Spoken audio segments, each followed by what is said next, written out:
Hi, I'm Kathy. And I'm Annie. And we're the Thrive Life Sisters. Today we're going to be talking about chores for kids. Chores are really a pain because kids don't like to do them and we need them done.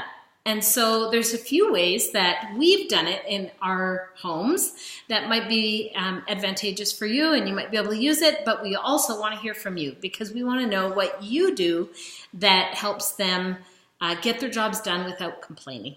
So one that we do is chore popsicle sticks. So I just take popsicle sticks and they have to take a green one that's sticking up with the green. Once they take a green one, they do it. Once they've done it, this is empty all garbages. Once they've done it, they just flip it over and put it back when it's done. So within the week, they would have done everything that I want them to do.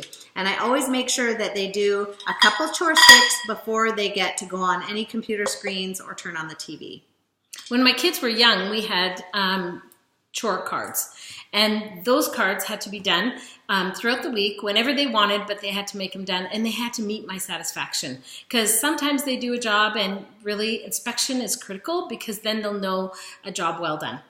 Yep. So we just wanted to share a couple little tips on chores. We'd love to hear what you guys do with your kids and how you get your kids to do their chores without having to fight with them. That's right. So remember, you can do this too.